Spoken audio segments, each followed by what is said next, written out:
안녕하세요. 팩트남입니다. 오늘은 미 육군 기동형 전술 화포 관련해서 종합적으로 좀 이야기를 해보고 최근 업데이트 내용, 그리고 하나가 이를 준비하기 위해서 K9MH를 준비해서 납품을 했다, 이런 소식을 이야기해보려고 합니다. 해당 기사는요, 브레이킹 디펜스, 항공 만능론, 하나 디펜스 USA의 보도자료 등을 종합을 해서 말씀을 드리겠습니다. 이게 한 3월에서 4월까지 계속 나왔던 기사들이에요. 현재 미 육군은요, M109 팔라딘 자주포 추가 도입을 중단을 하고 차세대 자주포 체계로 전환하는 방안을 본격 추진하고 있습니다. 댄 드리스콜 육군 장관이 최근 하원 세출위원회에서 우크라이나 전쟁을 보면 신속 기동과 사격 준비가 핵심인데 미국의 팔라딘은 진지 전개에 최대 15분이 걸린다, 그래서 속도 측면에서 한계가 있다라고 지적을 합니다. 그래서 이 때문에 조달을 중단하자, 그리고 대체 체계 검토를 지지한다 라고 의회에 요청을 했습니다.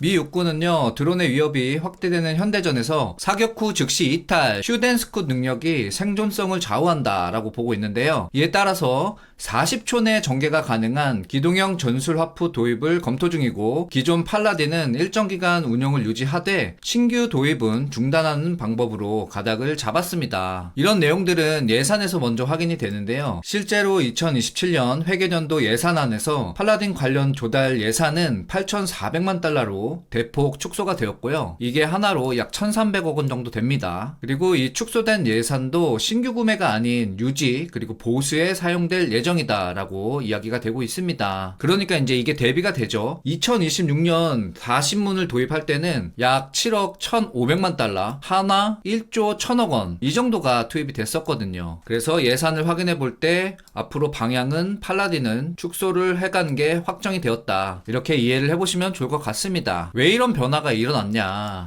이런 변화는요, 과거 차세대 자주포 개발 실패 경험과도 맞물릴 수 있습니다. 미 육군이 사거리 확장 자주포 ERCA죠. 이 프로그램을 통해서 사거리 70km급 화력 확보를 추진을 했습니다. 그러나 문제가 있었죠. 가장 큰 게 포신마모, 그쵸? 이런 포신마모 등 기술적 문제로 2024년 사업을 중단을 했습니다. 그리고 이러한 내용들은 제가 주기적으로 업데이트해서 말씀을 드렸죠. 이 사업 중단되긴 했지만요, 여전히 이 장거리 화력 플랫폼의 필요성은 재확인이 되었고, 현재는 신규로 개발하는 것 대신에 기존의 장비를 도입하는 방향으로 전환이 되었습니다. 이에 따라 추진 중인 MTC 기동형 전술화포 프로그램이 핵심 대안으로 부상을 하고 있는 겁니다. 원래 해당 사업은요, M777 견인포를 대체하기 위한 것이었는데요, 스트라이커 여단을 시작으로 전력화될 예정입니다. 그래서 요구 조건이 만만치 않습니다. 하이마스 수준의 기동성, 수송기에 태우겠다, 이런 뜻이죠. 팔라딘급 방어력, 최대 70km 정밀 사거리, 그리고 분당 최대 6발 사격 능력, 이건 좀 퀘스천이죠. 얼마 전에 나온 이 MH도 보니까 분당 9발 그렇겠네요, 그쵸? 요거는 조금 조정될 수도 있지 않겠나, 이런 생각이 듭니다. 그리고 특히 고속 기동과 신속 전개를 요구하고 있는데요, 이렇게 되면 그렇죠, 사실상 차륜형 자주포가 유럽 후보군으로 압축이 된다, 이렇게 이해를 해볼 수 있겠습니다. 그래서 현재 후보로는 KNDS RCH-1555 이미 영국에선 채택이 되었죠. 그리고 얼마 전에 소개가 된 한화 K9 기반의 K9MH, 그리고 엘빗 시그마, 마지막으로 KNDS 프랑스, 그리고 레오나르도 DRS가 제안하고 있는 세자르 등이 거론이 되고 있습니다. 그래서 이런 내용으로 볼 때 미 육군 속도를 내기 위해서 개발이 아닌 기존 플랫폼을 기반으로 사업을 진행 중이다. 그리고 브레이킹 디펜스 소식에 의하면 이 계약 체결이 올해 7월에 진행이 될 것이다 라고 이야기가 되고 있습니다. 자, 그리고 좀 확인이 안 된 기타 사항들이 있습니다. 일단 이 사업이요, 앞서 말씀드린 것처럼 팔라딘 후계 체계를 직접 대체할 것인지 아니면 별도 프로그램으로 분리될지는 아직 불확실하다라고 언급이 되고 있고요. 그래서 일각에서는 궤도형 자주포가 별도 사업으로 추진될 가능성도 있다, 이런 가능성이 제기되고 있습니다. 그래서 만약에 MTC 사업 그리고 아예 궤도형 별도 사업, 이런 사업이 두 가지로 진행이 된다면요, 향후 미 육군 포병 전력 재편 과정에서는 한화 그리고 KNDS 간의 이 경쟁 구도가 형성될 수도 있다, 이런 전망이 나오고 있습니다. 이에 따라서 한국의 방산기업의 대응도 본격화가 되고 있다, 이런 소식이 들리는데요, 하나 디펜스 USA는 미 육군 MTC 사업에 대응을 하기 위해서 K9 기반 기동형 자주포 K9MH를 공식 제안할 계획이라고 밝혔습니다.